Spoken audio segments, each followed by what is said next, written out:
Hi, okay, so I think we're live. I'm gonna give the audience a few seconds to log in and get settled before I begin this webinar. And as I'm doing that, I'm gonna run through a few logistics. So this webinar is live and is being recorded. Will be available on demand at the link that it brings you into the Synaptic Bright Talk channel. There are some relevant documents attached to this webcast, so just call your attention to those. One of them is an ebook on AI and healthcare. There's also an attachment to technical paper on graph node embeddings. If you don't know what those are, you'll learn. You can download that as well. And there's a link to Synaptic's website. So if this sparks any ideas for our audience, you can submit them on that form and get in touch with us. We'll schedule you with some time with one of our data scientists. So welcome to today's digital panel, virtual. We'll be talking about virtual patient care on this panel, and I'll be introducing our panelists in a moment. Before I do that, I'll just introduce myself briefly. I'm Portia Roberts and head of marketing for Synaptic. I've worked with companies all over the world, including those in cybersecurity, agriculture, energy, blockchain, and AI. My master's is in economics and technology policy from Johns Hopkins SAIS. With me today, I have Milton Chen, who is CEO and founder of VC, a video telehealth solution used by NASA International Space Station, MD Live, Walgreens, Walmart, McKesson, US Oncological, and many other healthcare organizations. VC has incredibly fascinating use cases, which I'm sure Milton is going to talk about, including treating Syrian refugees and patients in Iraqi Kurdistan. Milton has his PhD from Stanford University and a BS in computer science from the University of California, Berkeley. So if you want to wave, Milton, thank you so much for joining us today. We're looking forward to talking to you. Also with us is Michael Chen, who is a family physician and district medical director for One Medical in Portland, Oregon. He's also chief technology officer at HIE of One. I think I'm pronouncing that right. It's an open source project leveraging emerging access and identity standards to address challenges in today's electronic health record data infrastructure, which has become much more relevant these days. Michael received his MD from the University of Missouri-Columbia School of Medicine. And last but certainly not least, we have Stephen Sklarew, who is CEO and co-founder of Synaptic, a full-stack AI consulting firm. He is an entrepreneur who has been building innovative healthcare products since the mid-90s for pharma providers, payers, and the government. He brings this experience to bear today with many of Synaptic's healthcare-related projects and spearheaded a volunteer research project recently related to COVID-19 data that you can learn more about on our website if you're interested. Stephen's also co-founder of Medicine in Motion, a wellness product company that focuses on prescribing exercise to prevent and treat metabolic conditions. So this rockstar panel that I get to throw questions at here in a few moments, but to set the stage, I'd just like to give a few remarks about why we're all here today, and then I'll open it up to our panelists. So a question both patients and healthcare companies are asking, I think, is will COVID-19 accelerate the long-term adoption of virtual patient care? I know that you all are intimately involved in the business aspect of that, but certainly many of us have been experiencing it from a patient perspective as well. In response to the global pandemic and stay-at-home orders, healthcare providers have started offering alternative options to traditional in-person visits. Temporarily relaxed regulations have certainly facilitated this.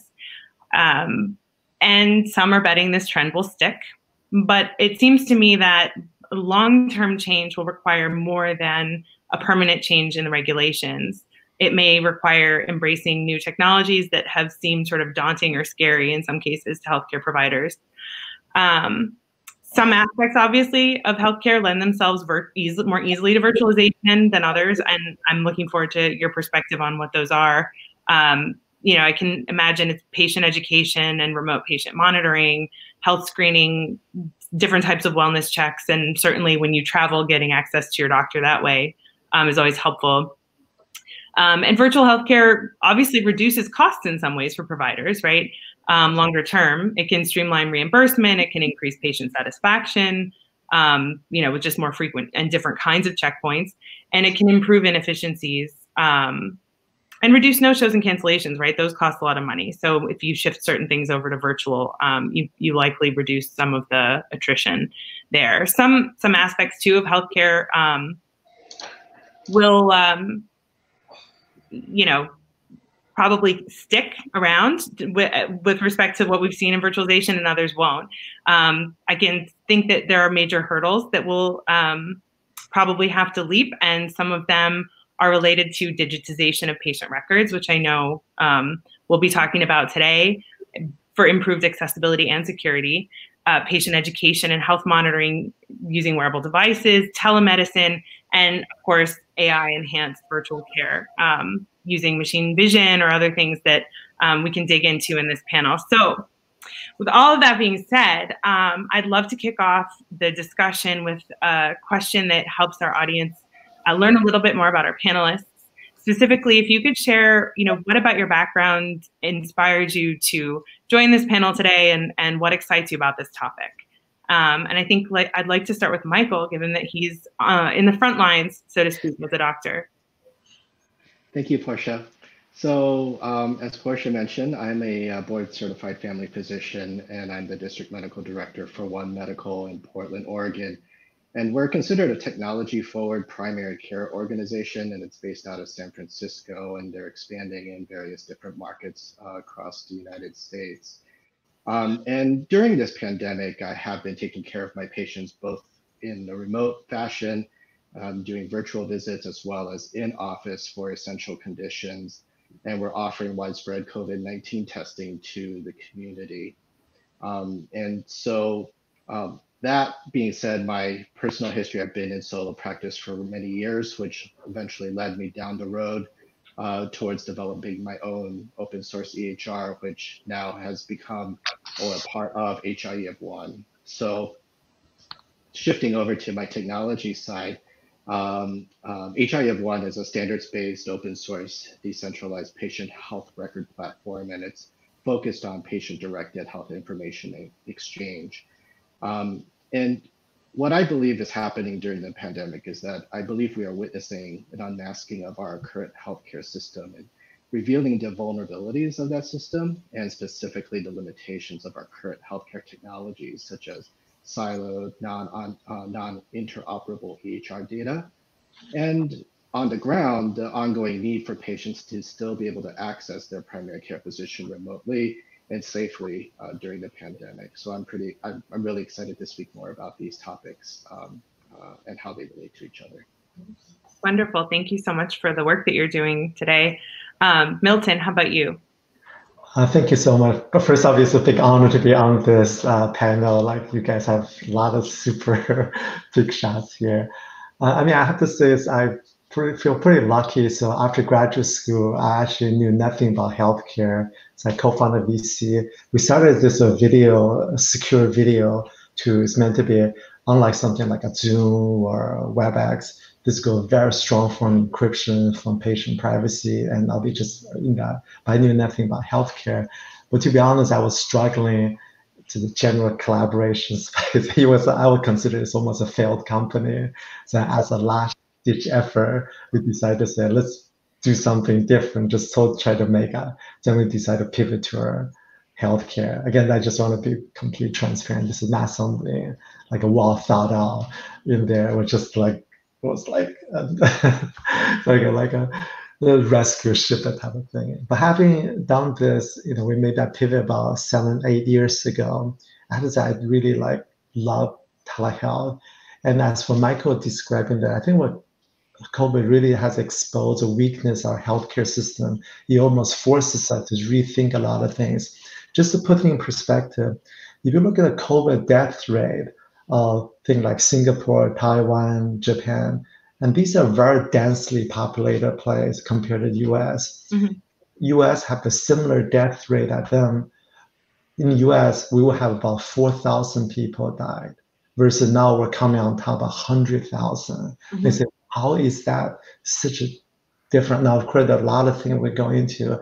At the same time, I really agree with Michael. I think it's really just they're intrinsically we expose a weakness of our healthcare system. So I get excited about thinking, okay, now from the technology perspective, how we could use whether telemedicine. And actually, I think telemedicine is only the piece, is the first step. Then the logical next step is how to use AI to really rethink, improve our decision making, how to rethink our healthcare almost like in a very transformed way. And I would love to see, in 5 years from now, if the next pandemic happened, the US death rate should be comparable to like a Singapore, Japan or Taiwan. I feel like they spend less money on us compared to healthcare per capita, right? There's no reason why we can't be just as good as them. Sure. Yeah. Well, we'll definitely dig into that more as we continue this conversation. Stephen, from your perspective, what excites you about being on this panel today? Yeah, well, like Milton, I had a bit of a serendipitous introduction to not only healthcare, but also technology. So I was going down the path of teaching biology. So I was studying for a master's degree in biology, and I got hurt. And healthcare basically transformed my life. I was stuck in bed for 6 months, and I started building websites. And over the course of the following 25 years, I'd been involved in a number of healthcare projects and products. And early in my career, these were very slow moving, I call them like glacial projects in healthcare. And, I got kind of turned off, honestly. And, ended up doing more work in kind of sales and marketing software. But in the last couple of years, particularly through Synaptic, there's been a growth in technology companies in the healthcare space. And a number of these technologies are doing very innovative work. And so I've had the opportunity and the pleasure to work with companies that are pushing the envelope. Mm-hmm. And many of them are pushing the envelope, as Milton said, outside of our country, right? So seeing this pandemic and experiencing kind of a global problem has actually kind of catapulted some of the healthcare initiatives here on technology, because a lot of this data is being unlocked that wasn't unlocked before. And there's much more collaboration than ever before. So I'm really excited about it. I think that, AI, graph data, some of the other things that we've talked about a little earlier are really kind of at the forefront of taking healthcare to the next level. And folks like Michael and Milton are making a huge difference. Yeah. Well, so I want to zero in on that, like that kind of theme where you mentioned there's some frustrations related to healthcare industry and that kind of thing. I think what we're really talking about today on this panel is a convergence of emerging new technologies, many of which are being used by a lot of companies and innovators out there, and healthcare, which has been traditionally more of a laggard in terms of adopting new technologies and new ways of doing things. In particular here in the US, where we have pre-existing infrastructure, we have momentum, and maybe less so in some of the places where Milton mentioned, right? Where there's new things that have been built recently using the latest and greatest of technologies. So this being an AI thought leadership channel, and we're talking about words that a lot of seasoned technologists and entrepreneurs are a little bit wary of. And I think the healthcare industry almost even more so, even people who like to think of themselves as on the forefront. So I'd like to dig into what these broad buckets are, the describe discrete, and kind of talk a little bit more about the discrete technologies in these spaces. So as experts in your respective fields, I'd love for you to highlight the handful of specific technologies that you're hopeful about, and why, and maybe a little bit about why, as it relates to specific problems you've seen. So if we could start with, I think, Stephen in this case, and as it relates to AI, since you sort of like launched us into that conversation just a moment ago. Sure. So, prior to the pandemic, there was definitely some focus around being more consumer focused in healthcare. A lot of big healthcare systems were kind of pushing that as an initiative. Likewise, from a regulatory perspective, there were changes going on in data sharing that happened to take place before COVID. And to me, like, COVID has given us an immediate opportunity to actually use things like AI. So, every day people are trying to figure out what is the underlying likelihood of people getting this disease and showing symptoms. What is the risk that they have? And all these things are related to looking at data. And now that data is being shared at a much more macro level globally, people are looking at data in a new way with artificial intelligence. So in addition to kind of the consumer experience and the unlocking of this data, a big challenge, as I'm sure Michael can attest to, is kind of workflow changes in the clinics, right? And so it's very painful for doctors to work with EHRs, right? It's a lot of extra work for them to do. And so AI is another area where we're using data to automate those workflows so that doctors can focus on care versus administration. And another area, that's gotten quite a bit of press in the last few years is around radiology or imaging, right? So there's a lot of effort by doctors to understand what they are seeing in things like X-rays or MRIs. And that's a treasure trove of data that can be used and applied to find new insights with things like machine vision. So the last thing I'll just mention is kind of in the patient record space itself, there's a ton of structured and unstructured data, and technologies like natural language processing and machine learning are being used more and more every day to unlock the value of all these notes and data that doctors have been collecting on behalf of their patients. Cool. Yeah, that makes a lot of sense. What about from your perspective, Milton? I know you're very focused on like the telehealth aspect of things, but just in terms of like discrete technologies that you're seeing that you're excited about. Yeah, I think I sort of think if I were to broadly think about the telehealth and AI, so I think there's, at least what I think, there's like three questions that drive, I think, things. The first one is it productive or not? So we know this, for example, as like Stephen mentioned, right? So like if you work with the current medical records, right, it's just a lot of click. I think one of the study I read is if you're an ER physician in one shift, you're doing 4,000 click, right? You spend a lot of time waiting for the EMR to respond in there. So I think there's a room for like seeing a lot of push because of the whole COVID, right? Now it's just like business as usual is no longer acceptable. It's about how do you actually be better. I think that's one of the areas where I think there's a lot of interesting things people thinking through. How do you create either with a light EMR interface to focus on productivity rather than claims processing? How to use things AI to do, sort of just augment some of the workflow. I think that's one of the big areas.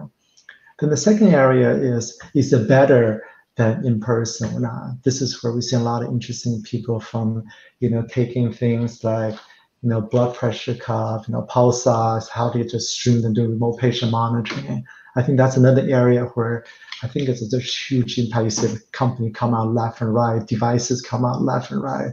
Again, I think all these areas where is another telemedicine AI go hand in hand. First, you telemedicine stream the data, you use AI to process, which doctor or nurse will want to look at, like there are 200 patient panel, the flood of blood pressure. It's just like, that's not designed by human beings, right? I think that's the area where there's a lot of activity in there.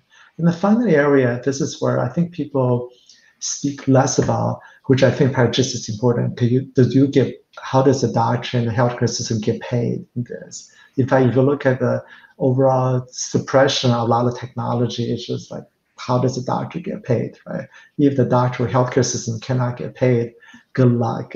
So like, you could be the best, whatever. This is not to blame the provider who are incredibly busy, but you need to have an economic model for that. I think that's another area where, like, a lot of this stuff we do behind the scenes, you might think we're a telemedicine company, you think we can do all these like video devices, we do a lot of that, but tons of our work is about helping our provider get paid. Right? It's like the boring stuff, like how do you make sure they have the right CPT code? Like turn out that most of the provider, for example, in the last 2 months, a lot of healthcare systems did telemedicine. And I want to bet majority of them, maybe as much as 80, 90% of them, they're actually filling out the reimbursement code improperly, then ended up they have a decrease in. And this for healthcare system, meaning we're talking about hundreds and $1,000s, sometimes millions of dollars a month, right? It's like, that's a lot of money. Yeah. So if you don't solve that problem, good luck. Whatever you have is not sustainable. They're going bankrupt. So No, you raise a great point, right? Like it's also what do you have access to at home in terms of the types of medical devices you need access to as a patient, and then how does the doctor get paid in this new model? So it's a good launching point for Michael to kind of share his thoughts on this, because as a doctor, I'm sure you have some very insightful perspective on this challenge.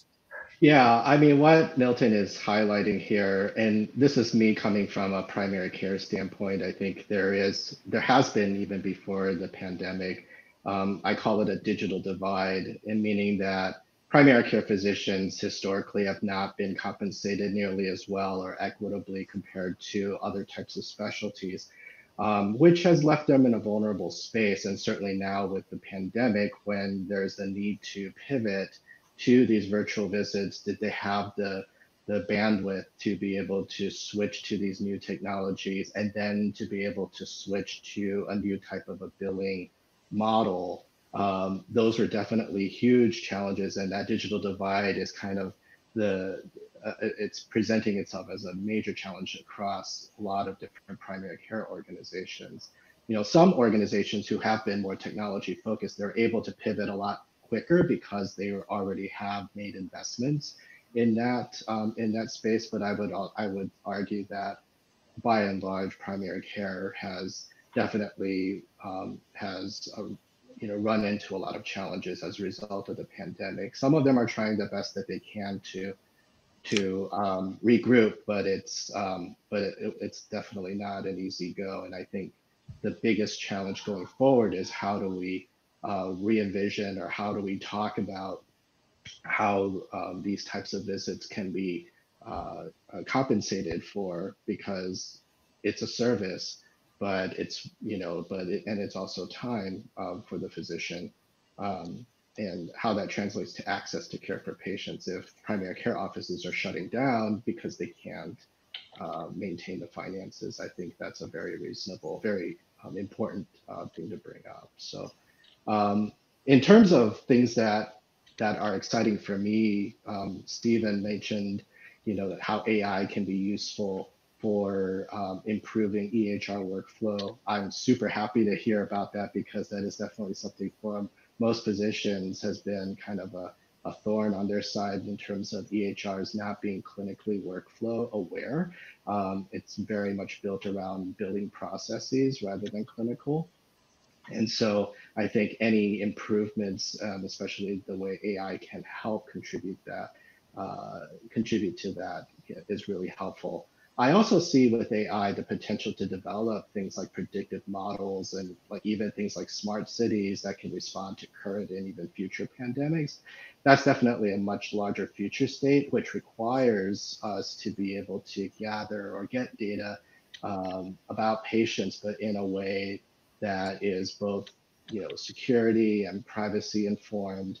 But at the same time, are we getting quality data? One of the things that I have concerns about is that with our current EHR systems, providers or physicians in general, they were not trained to be data entry people, to be honest. And so I think we are potentially seeing issues where data, I don't know if data integrity is the right word, but just data reliability is a concern, and whether that's going to affect the quality of the AI down the line, that is something we need to be aware of.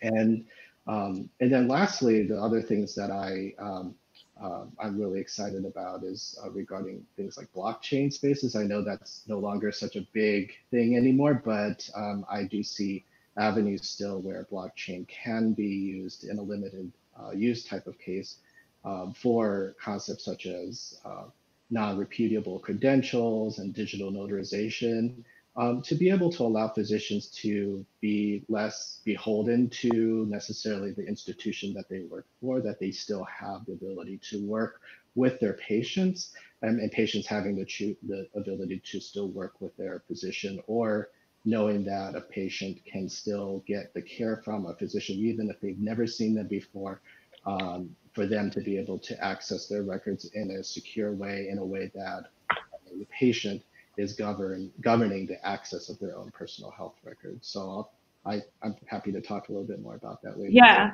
Well, actually, one of the things that I want to talk about before we get into like, the project you're working on in a little more detail, which I think is a fascinating one, right? Accessibility and security often are antithetical. So it's an interesting problem to solve.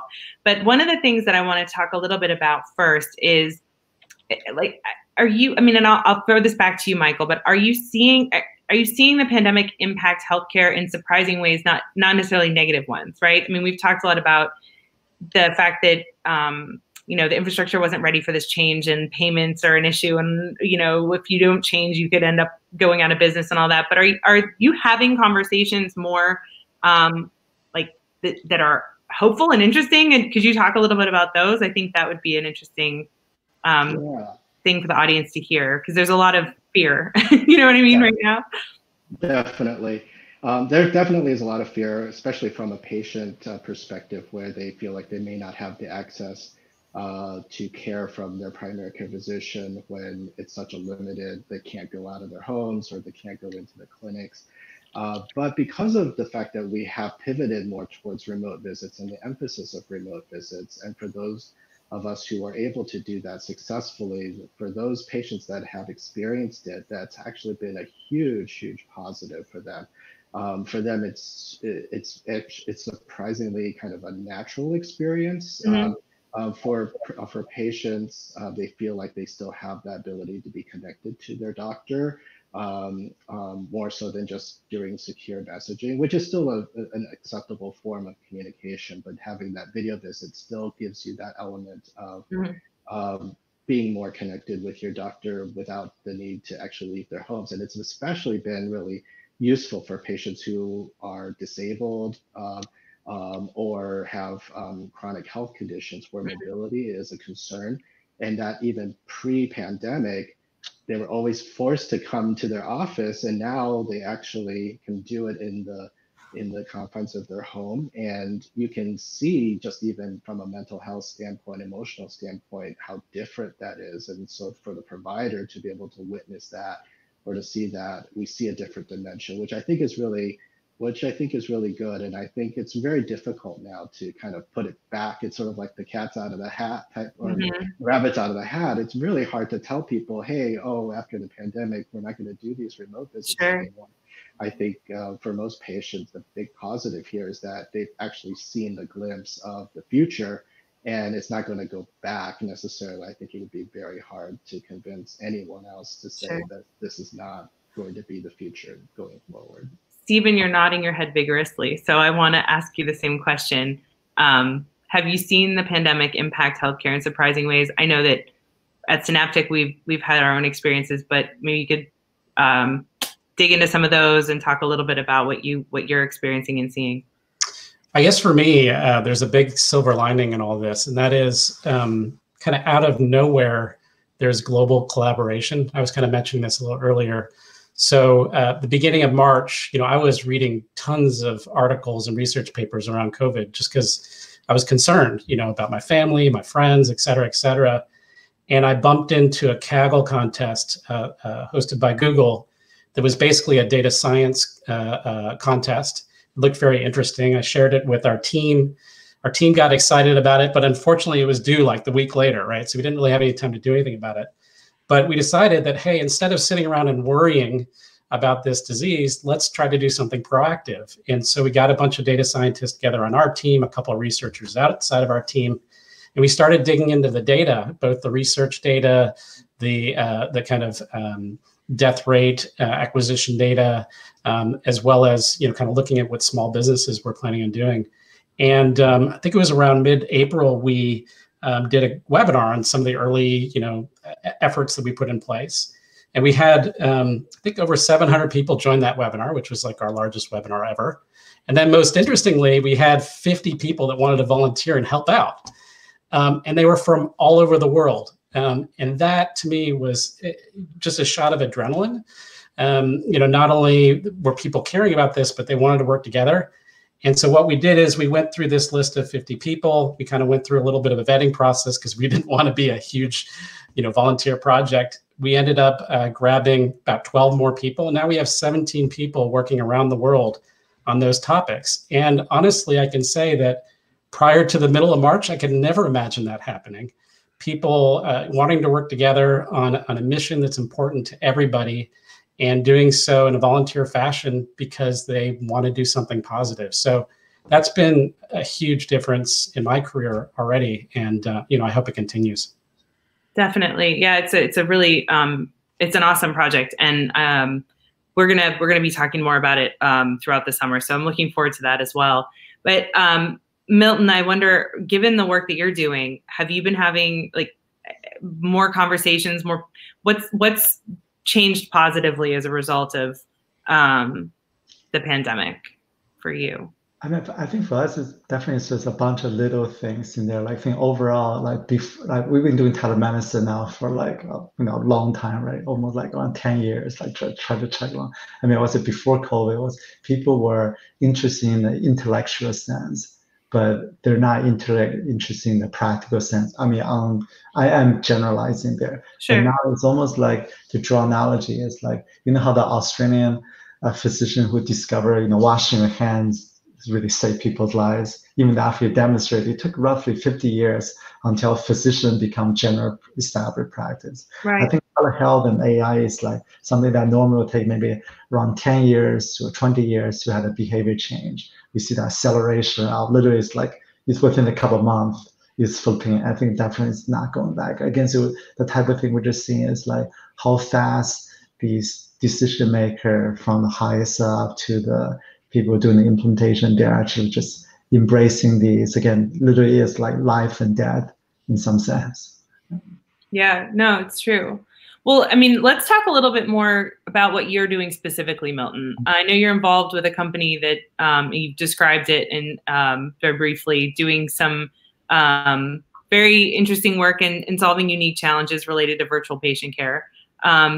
I'd love for you to just tell us a little bit more about what you're doing and why, in general, not necessarily only as it relates to what's happening right now in the world.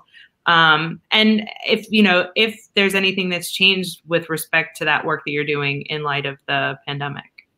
Yeah, thank you for the question. I mean, I think the thing that I get really excited about, that maybe that makes me wake up every single morning, is like, I think there's just, if you look at like the way that are in the larger sense, like for example, you watch, movies on Netflix, you make a purchase, Amazon delivers something, and you could attend classes online, like almost like you do your banking on your mobile phone, right? It's almost like from education, banking, like just like all sort of aspect has been transformed by digitalization, but healthcare has not, right? Here's a roughly $3.5 trillion economy, but it's just still very like brick and mortar is still fairly like, I mean, yes, people do use electronic medical record, which is a good step in there, right? But overall, there's just like, there are a lot of inefficiencies. Mm-hmm. So I think what I get excited about is like, when you think about all these inefficiencies, and I think for people who's interested in healthcare, right, you don't need to look very deep, just see all sort of problems that like you can solve, right? There's literally endless number of problems that get solved. And so the way I think is that first, if you're using telemedicine, that sort of just enable you to essentially expand that digitalized form. Then I think the thing that really get for me excited is using AI to actually really transform that business processes, decision making, from the patient understanding of their own disease in there. I just feel like there's like so many things in there. Then if I fast forward to the future in there, right, now you have all the digitalization processes. And I think it just like chip away, obviously. This is almost like next time you just wake up magically, just everything is like AI powered telemedicine system in there. So again, so like this is where like make me just really excited about this industry. And also I think there's like just. Oh, there was a lag there, I think, for Milton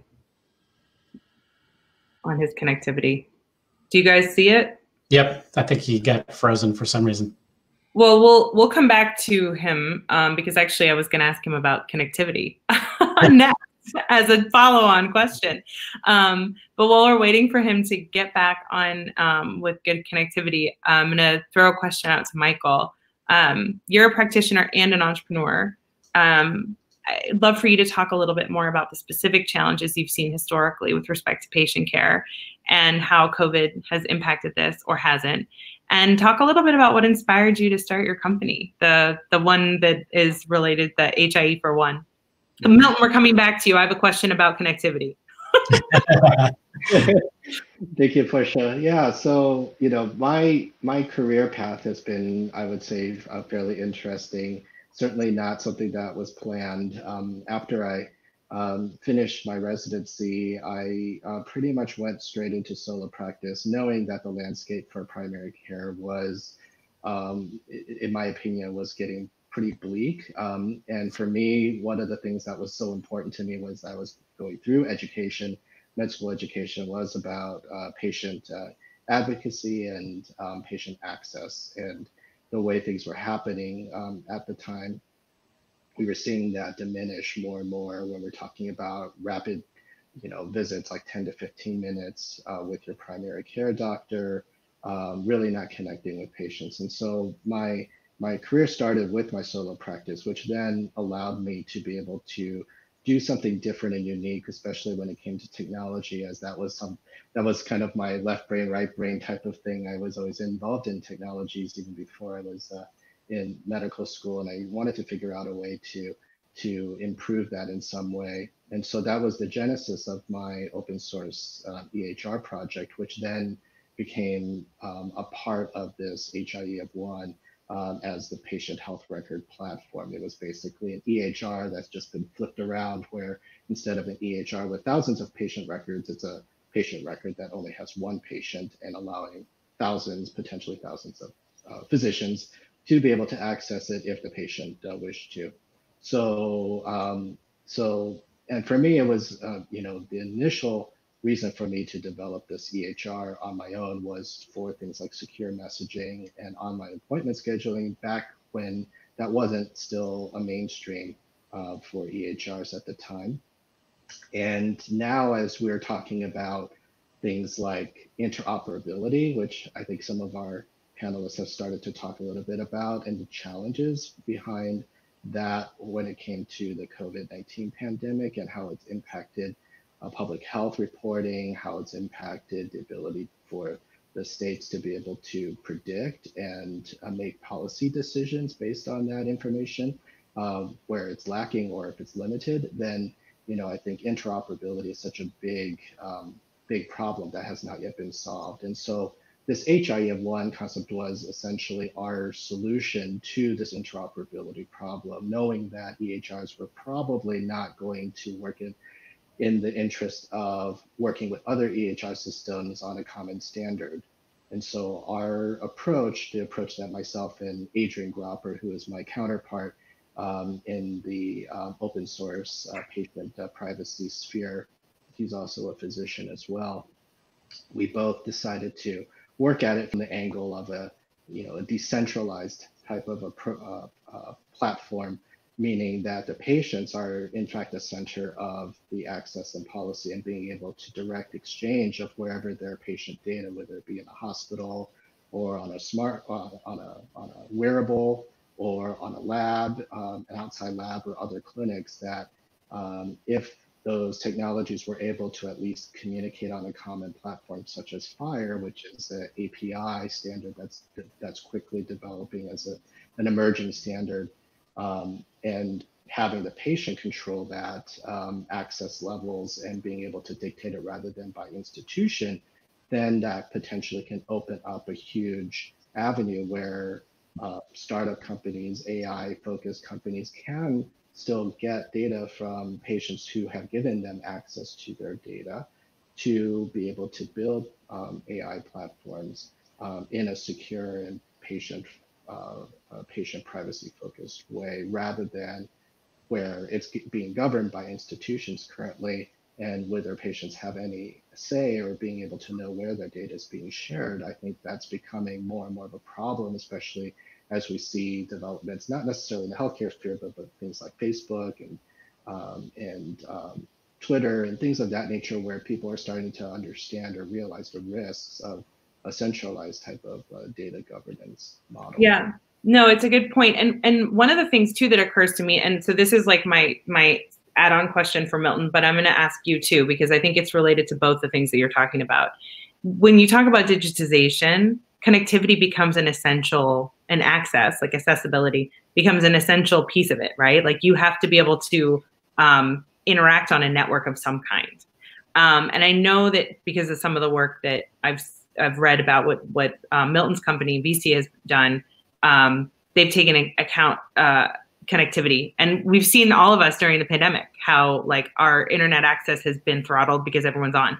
So can first Michael, then Milton, talk to me a little bit about how what some of the work you're doing today addresses that, because I think one of the fears people have, not just around security, is that when things go digital, then you might lose access to it if you don't have reliable networks. Yes, absolutely. I think that is definitely a concern where if patients don't have that ability to be connected to a network, there's a lot of vulnerability that happens, because a lot of our work, a lot of our data is network driven now these days. And so so we have to figure out a way to ensure that there's, both the ability for patients to still have access to it in other means besides through digital access, or just being able to have a way to, some type of a backup or ownership type, data ownership type of policies that have to be developed or thought about in response to that. I think the vulnerability of one centralized entity, and if they shut down, where does the data go? Who owns the data? This is your data. This is your, this is your information. What happens to it? Those are all very good questions that we have to start thinking about, because, this could be this is something that's really important that we're talking about. Certainly, blockchain starts to answer some of those questions. But what about you, Milton? I think I saw some very cool use cases where very like connectivity and network access were a challenge. How are you at VC solving for some of these? Oh, you're muted. Come back.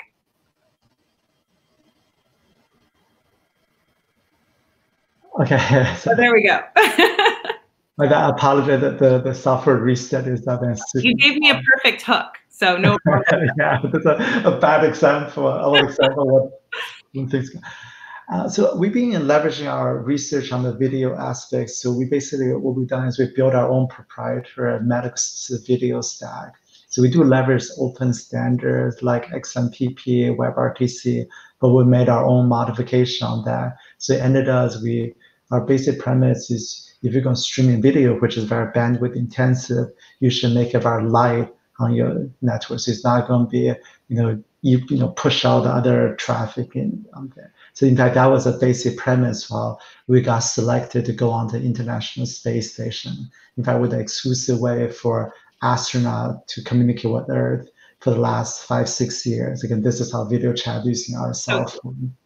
So what's interesting is when we access bandwidth, obviously, one of the really surprising things, so we have done a lot of volunteer work internationally. So I've been to Iraq 3 times, I've been to Syria, I've been to over 60 countries doing this medical volunteer work, from Philippine orphanages to Latin America in there. And most people always ask me, well, if you go to those countries, what about the network? And most people who don't travel me as extensively, they're always a little bit shocked. Like, for example, we were in Iraq in the refugee camp. We have our telemedicine suitcase, we're doing telesurgery, all over the cell phone network.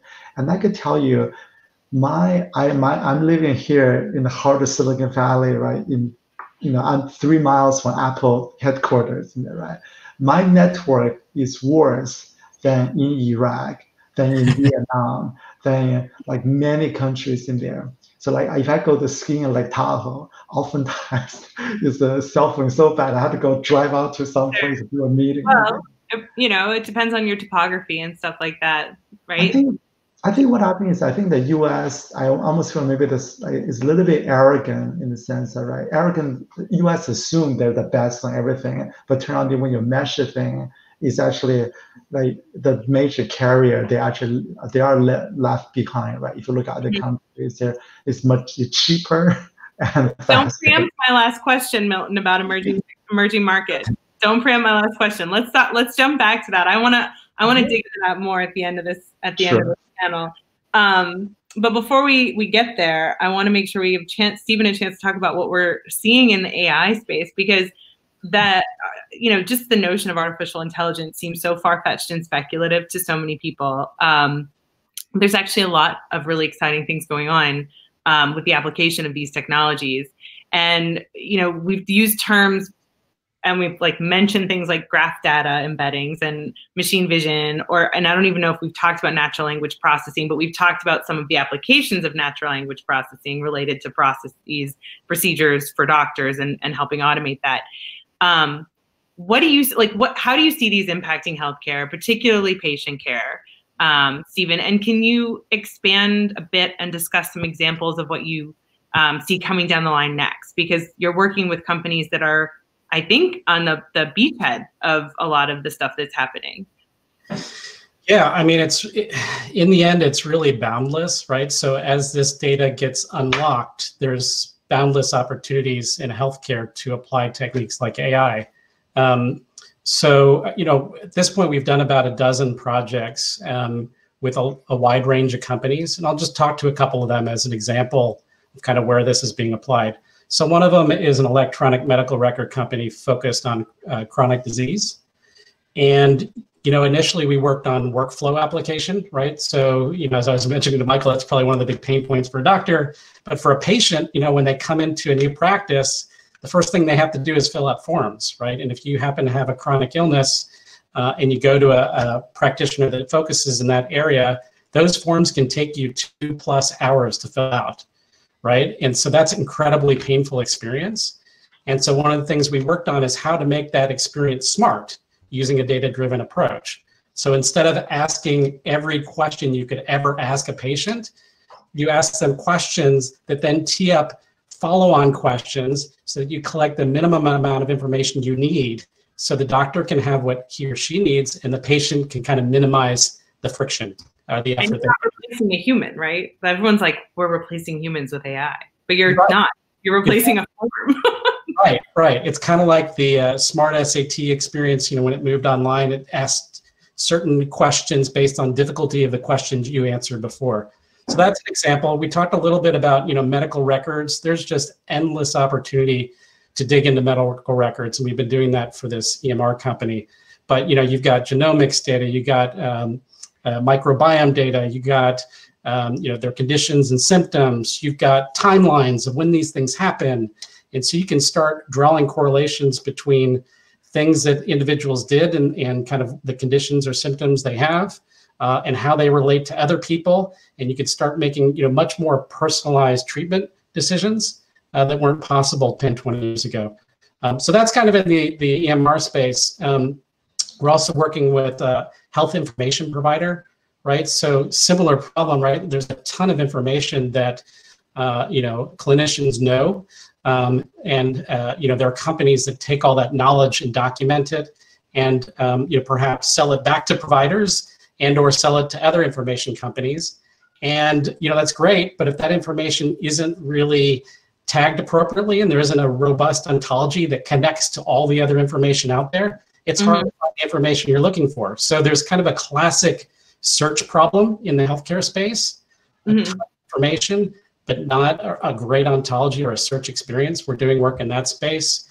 We did some work for a pharmacy equipment provider that was focused on how to optimize the delivery of drugs so that they get to the patient in a hospital as fast as possible.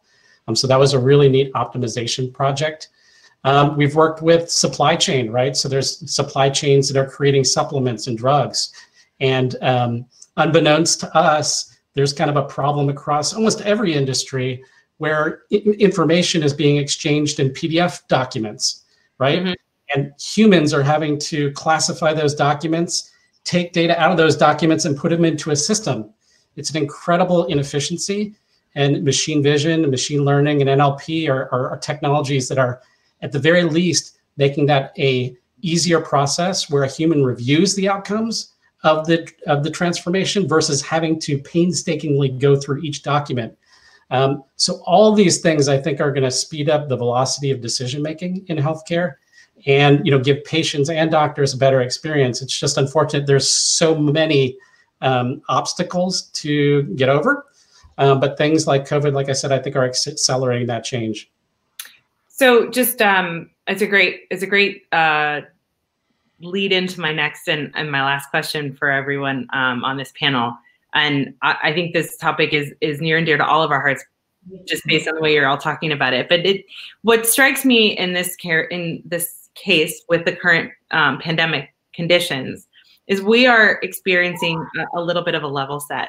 And as Milton started to talk about, emerging markets often adopt new technologies before or differently than established markets. An analogy that comes to mind is riding a train in like Europe versus riding a train in Asia.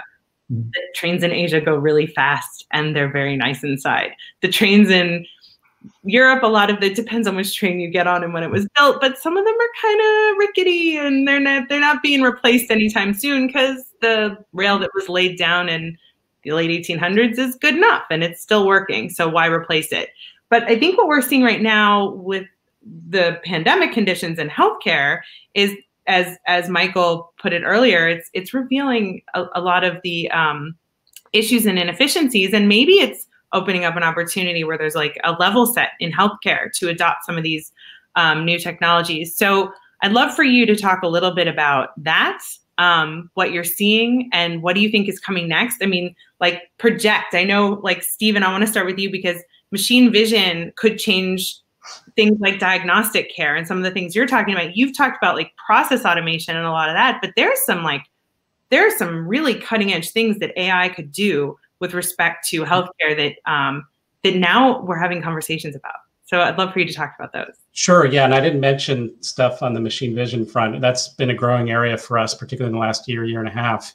And I think what's exciting for me is that the cost is dropping very, very quickly. So, embedded devices that can be put in a small business retail shop that can detect, the temperature of individuals moving in and out of their shop is actually affordable to anybody now. And the technology to do so isn't as difficult as it used to be. So I feel like machine vision is, probably one of the hottest opportunities, not just for healthcare, but kind of industry-wide.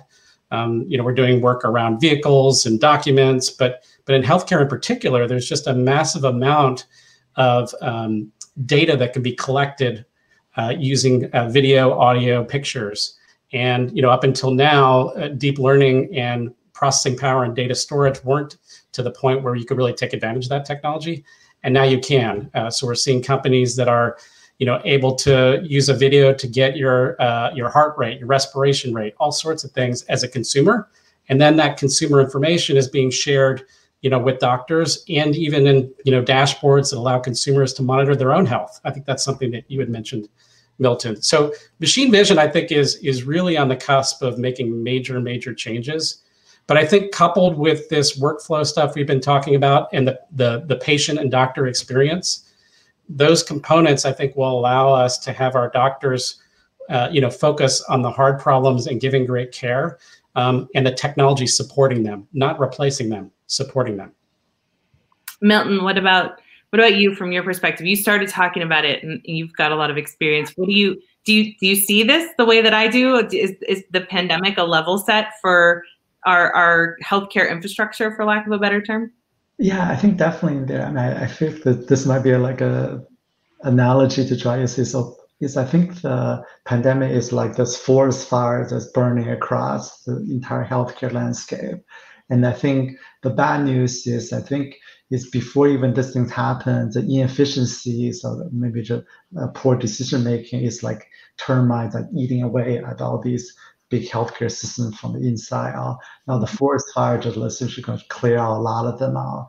But the good news is, just like in the forest fire, it's going to allow the seedlings that previously had these big giant monolithic system. They never get to grow, even though they should be able to grow, but now they're going to clear out.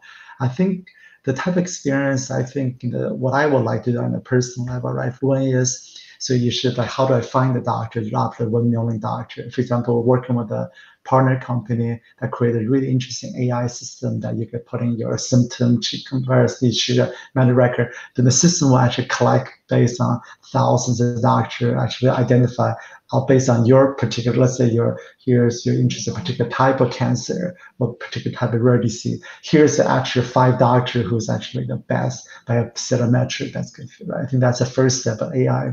Then the next step is, right, in terms of actual decision making, right? Like me as a consumer, I want the system to educate me, right? Tell me what are the questions I should even ask the doctor, right? Often I go to the doctor, I'm so ignorant, like I don't even know, like teach me, right? I think this is where AI should really do a lot of teach me, but by the time I see the doctor, now I'm more like intelligent in there. Then on the other side, right, I think there's a lot of interesting work where these AI is helping physicians to make much better decisions. I'll give you one area. We actually have a partner in the drug interaction space in there, right? So if you look at, like, if you were to go to a physician group, say, like, how many you know the latest, let's say, depression drug that came out in the last like 12 months? How about the latest oncology drug? Right? It's very hard for physicians to keep up, right? Because they're coming so fast, right? So the only way you can make sense is to say using AI to do these, checking. Now the idea is, right, now helping physicians to make better decisions. In fact, I think we get asked often is, right, like, will AI replace the doctor? Of course, they will never, right? Because AI is only good for the pattern matching of the existing knowledge. But I feel pretty confident that doctors who do not use telemedicine or AI, they will be very quickly replaced by doctors who do. Well, let's ask a doctor. Dr. Chen, what do you think? Yeah, I definitely think I see a really great future, as I alluded to, with the remote visits, and where that alone has really changed the landscape, especially from the patient point of view. Mm-hmm. I definitely see that as a very bright future, and it helps us kind of reevaluate. Well, we had these technologies before, but why now? And I think what Milton has used with that analogy of the forest fires very much a great, it's a great concept or a way to describe why we haven't moved on this. But I think looking back, we should also think about, what were some of the things that that restricted the ability to move towards remote visits in the first place, and how do we untangle some of those conditions that could lead to another type of, kind of like the termites in the forest, if you will. So that way we're still aiming towards a better patient experience, as well as a better primary care physician experience, which, we didn't talk about this before, but in terms of like primary care burnout and morale for those physicians. And looping back to what Stephen has talked about with the AI part of it, I think the changes there, the promise of the ability to make the EHRs much more user-friendly, or allow physicians to be able to document their encounters in such a way that's more of what we call a narrative, rather than discrete data points, and using AI to be able to do things like natural language processing to interpret those narratives, making those into more discrete, searchable, and reliable data, is kind of that fusion of allowing the physicians to be able to still do their work in a way that's natural for them, and then coupling that with the data and the promise of improving patient care for the physician. So it's kind of like it's a two-way street. So you're not afraid of getting replaced by a robot? No, not at all. I definitely see that if we're doing this in the right way, and the physicians are on board with being able to, see the promise of these technologies that are meant to be useful rather than to be replacing their essential functions. I think that's definitely the future that I envision. Yeah, so I'm much more positive in the sense that having this even though this was a negative consequence from a public health standpoint in terms of the pandemic, and it has opened up an avenue from a technological standpoint to reevaluate how do we get to a better state than where we were at before the pandemic, rather than just thinking that there was major systemic failures. I think we are talking about having these discussions is really important towards seeing a better future for physicians and patients.